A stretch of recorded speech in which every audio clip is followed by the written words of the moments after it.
नमस्कार, स्वागत है आप सभी का शिक्षा सिटी के इस यूट्यूब चैनल में। दोस्तों, आरआरबी एनटीपीसी की टेस्ट सीरीज जो है आज उसको हम और आगे बढ़ाएंगे तथा आज की इस वीडियो में हम पार्ट 30 जो होगा इस टेस्ट सीरीज का उसको हम पूरे विस्तार में कवर करेंगे। तो चलिए वीडियो को शुरू कर लेते हैं और देख लेते हैं कि आज का जो भाग 30 है इसमें हमने कौन कौन से इम्पॉर्टेंट जीके, जीएस और करंट अफेयर्स के प्रश्नों को सम्मिलित किया हुआ है। तो चलिए वीडियो को शुरू करते हैं। पहला इंपॉर्टेंट प्रश्न है, विश्व शौचालय दिवस प्रतिवर्ष कब मनाया जाता है? काफ़ी इंपॉर्टेंट प्रश्न है। तो जो विश्व शौचालय दिवस है यह प्रतिवर्ष कब मनाया जाता है? तो राइट आंसर आपका हो जाएगा 19 नवंबर, यानी राइट आंसर आपका हो जाएगा 19 नवंबर, यानी ऑप्शन सी जो है बिल्कुल सही है। प्रतिवर्ष जो है विश्व शौचालय दिवस मनाया जाता है 19 नवंबर के दिन। अगला इंपॉर्टेंट प्रश्न है, नागार्जुन सागर परियोजना निम्न में से किस नदी पर बनाई गई है? सुपर इंपॉर्टेंट प्रश्न। तो जो नागार्जुन सागर परियोजना यह बनाई गई है कृष्णा नदी पे, तो राइट आंसर आपका हो जाएगा कृष्णा नदी, यानी ऑप्शन जो ए है इस प्रश्न का हमारा बिल्कुल सही है। जो नागार्जुन सागर परियोजना है यह बनाई गई है कृष्णा नदी पर। वहीं महानदी पर कौन सी परियोजना बनाई गई है? तो महानदी पर बनाया गया है हीराकुंड बांध परियोजना। तो इसे भी आप याद रखिएगा, जो महानदी है इस पे हीराकुंड बांध परियोजना बनाई गई है, तो इसे आप ध्यान दीजिएगा। वहीं नर्मदा नदी पे कौन सा परियोजना बनाई गई है, कौन सा प्रोजेक्ट है? तो जो तावा प्रोजेक्ट है, आप याद देखिएगा, तावा जो प्रोजेक्ट है यह नर्मदा नदी पे बनाया गया है, इसे आप ध्यान दीजिएगा। इसके बाद जो दामोदर नदी है, दामोदर नदी पे कौन सा बांध बनाया गया है? तो पंचेट हिल बांध, आप याद रखिएगा। जो दामोदर नदी है इस पे जो है पंचेट हिल बांध बनाया गया है। अगला इंपॉर्टेंट प्रश्न है, निम्न में से कौन सा क्षेत्र जो है लोहा एवं इस्पात उद्योग के लिए जाना जाता है? काफ़ी इंपॉर्टेंट प्रश्न है। तो दिए गए ऑप्शंस में से कौन सा क्षेत्र है जो लोहा और इस्पात उद्योग के लिए प्रसिद्ध है, फेमस है?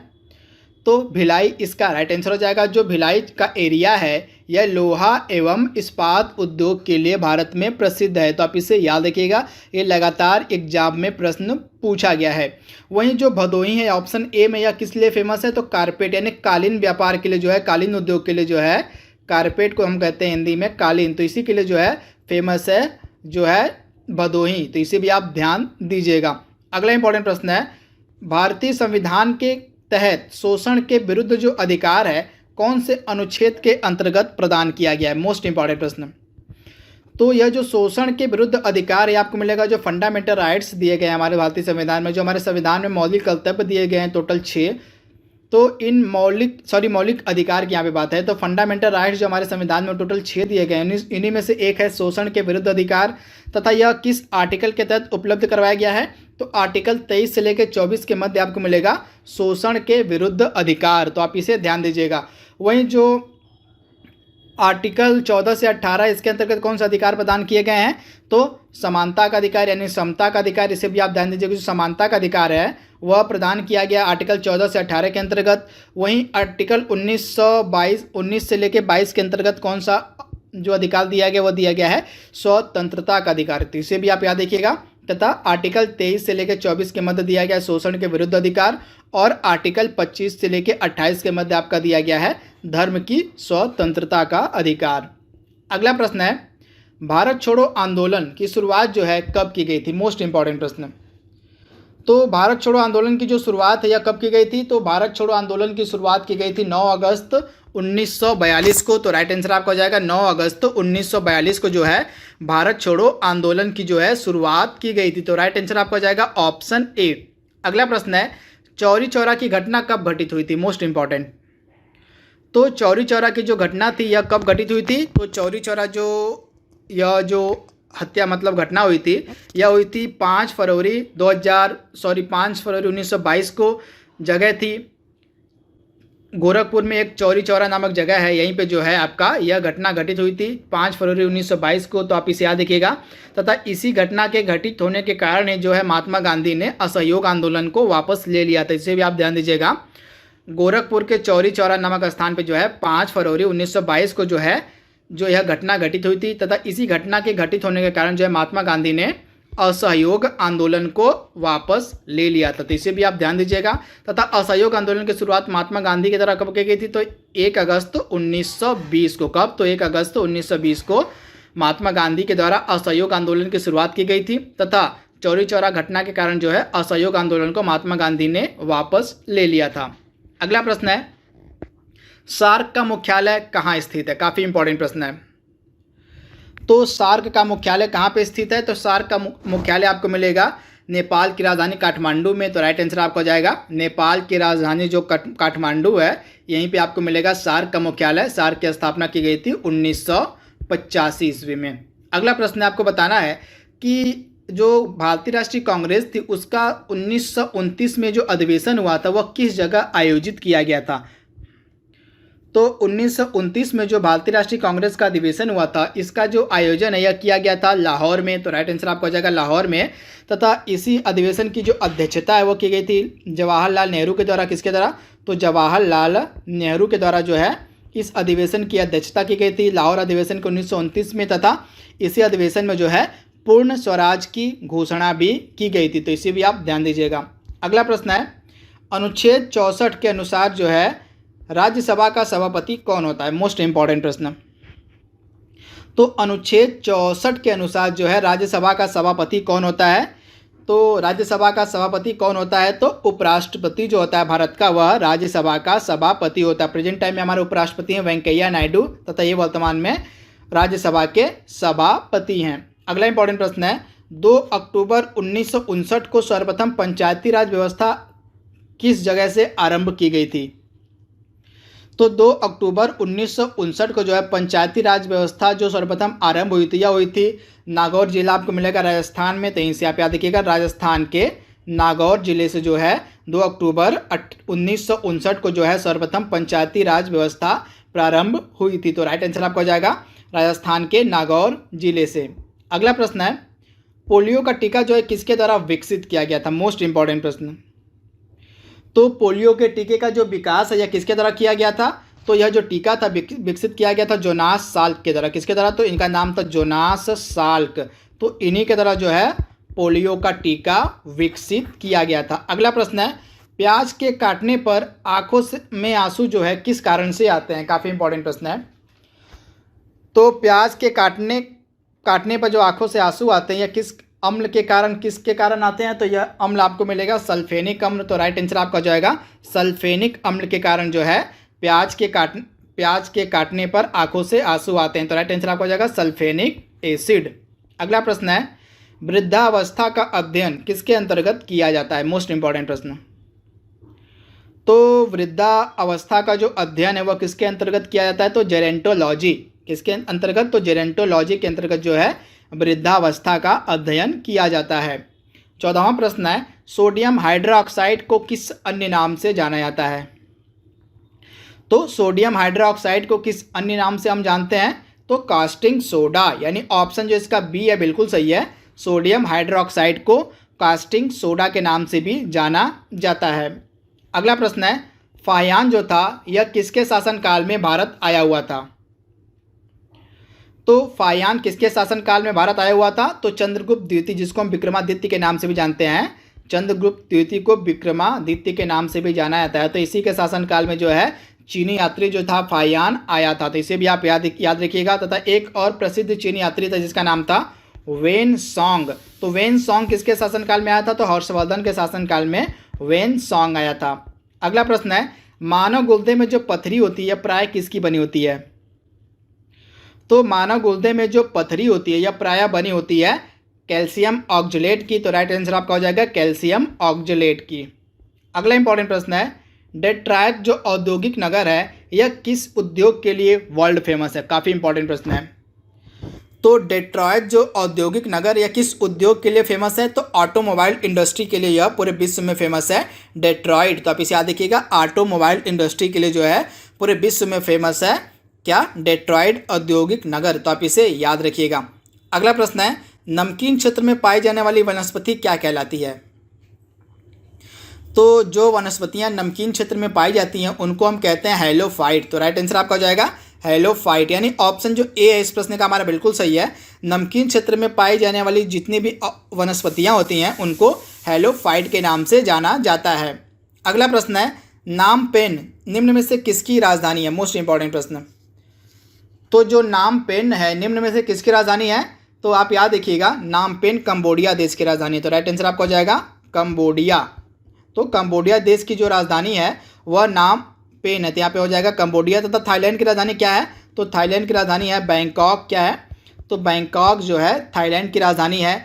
वहीं पोलैंड की राजधानी आपको मिलेगी वारसा। क्या है? तो वारसा जो है यह पोलैंड की राजधानी है। और यूक्रेन की राजधानी को कहा जाता है कीव। तो चारों राजधानी आपके दिमाग में होनी चाहिए। पोलैंड की राजधानी को वारसा कहते हैं, यूक्रेन की राजधानी कीव है, थाईलैंड की राजधानी बैंकॉक है और कंबोडिया की राजधानी है नाम पेन। अगला प्रश्न है, डायमंड सिटी ऑफ इंडिया किसको कहा जाता है? तो डायमंड सिटी ऑफ इंडिया किसको कहा जाता है? तो सूरत को। तो राइट आंसर आपका हो जाएगा सूरत को जो है डायमंड सिटी ऑफ इंडिया कहा जाता है। तो राइट आंसर आपका हो जाएगा ऑप्शन बी। अगला प्रश्न है, अंतर्राष्ट्रीय प्रसन्नता दिवस यानी कि इंटरनेशनल डे ऑफ हैप्पीनेस बताना है आपको कि किस तिथि को मनाया जाता है। तो अंतर्राष्ट्रीय जो प्रसन्नता दिवस है यह कब मनाया जाता है? तो अंतर्राष्ट्रीय प्रसन्नता दिवस मनाया जाता है प्रतिवर्ष 20 मार्च के दिन। तो राइट आंसर आपका हो जाएगा 20 मार्च के दिन जो है प्रतिवर्ष अंतर्राष्ट्रीय प्रसन्नता दिवस मनाया जाता है। अगला इंपॉर्टेंट प्रश्न है, निम्न में से किस अंतर्राष्ट्रीय संस्थान के द्वारा नमामि गंगे कार्यक्रम के लिए $400 मिलियन का ऋण दिया गया है? तो वह कौन सी अंतर्राष्ट्रीय संस्था है जिसने नमामि गंगे कार्यक्रम के लिए $400 मिलियन का ऋण दिया है? तो यह अंतर्राष्ट्रीय संस्था है वर्ल्ड बैंक। यानी ऑप्शन जो इसका बी है बिल्कुल सही है। वर्ल्ड बैंक के द्वारा जो है $400 मिलियन का ऋण दिया गया है नमामि गंगे कार्यक्रम को। अगला प्रश्न है, हाल ही में सरोज खान का निधन हो गया है, इनका संबंध निम्नलिखित में से किस क्षेत्र से था? तो हाल ही में सरोज खान का निधन हो गया, यह एक प्रसिद्ध क्या थी? तो कोरियोग्राफर थी। तो राइट आंसर आपका हो जाएगा कोरियोग्राफर। तथा इन्होंने 3 नेशनल अवार्ड भी जीता हुआ है। इससे आप ध्यान दीजिएगा, जो सरोज खान थी इन्होंने 3 नेशनल अवार्ड भी जीता हुआ है। अगला इंपॉर्टेंट है, वर्तमान में ICICI बैंक का MD यानी कि प्रबंध निदेशक कौन है? तो वर्तमान में ICICI बैंक का जो प्रबंध निदेशक है वह है संदीप बख्शी। यानी ऑप्शन जो बी है हमारा बिल्कुल सही है। संदीप बख्शी जो है ये वर्तमान में ICICI बैंक के प्रबंध निदेशक हैं वर्तमान में। अगला प्रश्न है, जो उड़ीसा राज्य है यह अपना स्थापना दिवस कब मनाता है? तो उड़ीसा राज्य जो है अपना स्थापना दिवस मनाता है प्रतिवर्ष 1 अप्रैल के दिन। किस नाम से? तो उत्कल दिवस के नाम से जो है, उत्कल दिवस के नाम से जो है उड़ीसा अपना स्थापना दिवस मनाता है। तो इसे भी आप ध्यान दीजिएगा, उत्कल दिवस के नाम से जो है उड़ीसा प्रतिवर्ष अपना स्थापना दिवस मनाता है। अगला इंपॉर्टेंट प्रश्न है, जो ब्रॉन्क्स जू है यह कहाँ पे स्थित है? काफ़ी इंपॉर्टेंट प्रश्न है। तो ब्रॉन्क्स जू कहाँ पे स्थित है? तो यह जो चिड़ियाघर है आपको मिलेगा न्यूयॉर्क में। तथा यह न्यूज में क्यों था? क्योंकि यहाँ पे एक बाघ था जिसका नाम था नादिया बाघ। यहाँ का एक बाघ था, इस चिड़ियाघर में एक बाघ था जिसका नाम था नादिया बाघ। तथा यह पहला बाघ था जो कोरोना वायरस पॉजिटिव पाया गया था। तो इस कारण से यह न्यूज में था। तो इसे भी आप ध्यान दीजिएगा। अगला इंपॉर्टेंट है, हाल ही में देवी अहिल्याबाई अंतर्राष्ट्रीय हवाई अड्डे से पहले जो अंतर्राष्ट्रीय उड़ान थी यह इंदौर से किस शहर के इंदौर से कहाँ तक उड़ाई गई आपको बताना है। तो देवी अहिल्याबाई अंतर्राष्ट्रीय हवाई अड्डे से जो पहली उड़ान थी यह कहाँ से कहाँ तक भरी गई थी? तो इंदौर से लेकर दुबई के मध्य जो है पहली अंतर्राष्ट्रीय उड़ान भरी गई थी देवी अहिल्याबाई अंतर्राष्ट्रीय हवाई अड्डे से। तो इसका राइट आंसर आपका हो जाएगा ऑप्शन बी, इंदौर से लेकर दुबई। अगला इंपॉर्टेंट प्रश्न है, हाल ही में कोरोना वायरस के चलते विश्व प्रसिद्ध जो है श्रावणी मेला था, इसका आयोजन रद्द कर दिया गया। तो आपको बताना है कि इस मेले का आयोजन किस राज्य में किया जाता है? तो श्रावणी मेले का जो आयोजन है यह किया जाता है झारखंड में। तो राइट आंसर आपका हो जाएगा झारखंड में जो है श्रावणी मेले का आयोजन किया जाता है। तथा इस वर्ष जो है कोरोना वायरस के चलते इस मेले का जो आयोजन है वह रद्द कर दिया गया।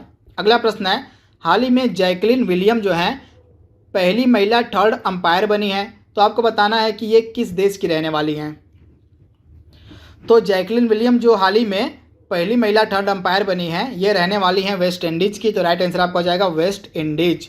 आज का लास्ट प्रश्न हमारा है, IMF यानी कि अंतर्राष्ट्रीय मुद्रा कोष की वर्तमान में महानिदेशक कौन है?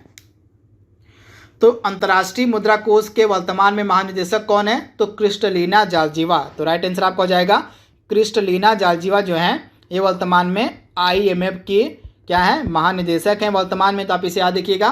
तथा जो गीता गोपीनाथन है ये वर्तमान में अंतर्राष्ट्रीय मुद्रा कोष की मुख्य अर्थशास्त्री हैं। तो इसे भी आप ध्यान दीजिएगा। तो दोस्तों जो RRB NTPC की टेस्ट सीरीज है इसके भाग 30 को हमने पूरे विस्तार में कवर कर लिया है। जल्दी मिलेंगे हम इसके अगले भाग में। तब तक के लिए thank you, thanks for watching, thank you.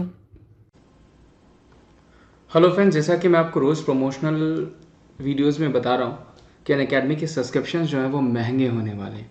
तो मैं यही आपसे कहूँगा कि अगर आप सब्सक्रिप्शन लेने के मूड में हैं, अगर आप सब्सक्रिप्शन लेने के लिए प्रिपेयर्ड हैं, जो कि आपके ग्रुप डी के अब एग्जामिनेशंस हैं प्लस एसएससी के एग्जामिनेशंस हैं आपके, तो ज़रूर आप एसएससी कैटेगरी में जाके सब्सक्रिप्शन ले सकते हैं, जहाँ कि आप देख रहे हैं कि प्राइसेस जो है जल्दी बढ़ने वाले हैं और प्लस अभी आपको एक्स्ट्रा डिस्काउंट्स भी चल रहा है जिसके बारे में हम बताएंगे। तो जल्दी से सब्सक्रिप्शन ले लीजिए। बेनिफिट्स क्या क्या मिलेंगे कि आपको डाउट क्लियरिंग सेशंस को प्रायोरिटीज दी गई हैं, वो आपको मिल जाएंगे, लाइव सेशंस मिल जाएंगे, लाइव क्लासेस मिल जाएंगे, इंटरेक्टिव क्लासेस जिसमें मेरी भी क्लासेस देती हैं। कोड यूज़ करना पड़ेगा आपको wimlace@14, ठीक है। wimlace@14 जैसे ही कोड यूज़ करेंगे तो आपको क्या होगा, यहाँ पे 20% ऑफ अभी मिल जाएगा, प्लस अप टू 10% तक ऑफ जो है वो कॉइन से भी मिल जाएगा। तो अप्रॉक्स 20 to 30% तक ऑफ पा सकते हैं। तो जल्दी ही प्राइजेस बढ़ने वाले हैं।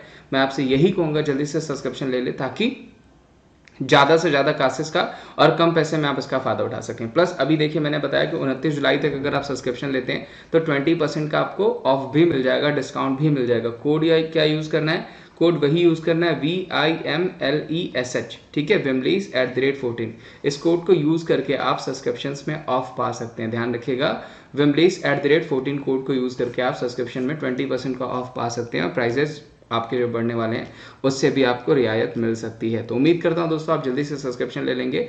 अगर आप उसके इंटरेस्टेड होंगे तो जरूर सब्सक्रिप्शन ले लेंगे। Thank you so much. चलिए मिलते हैं हम आपको लाइव क्लास में।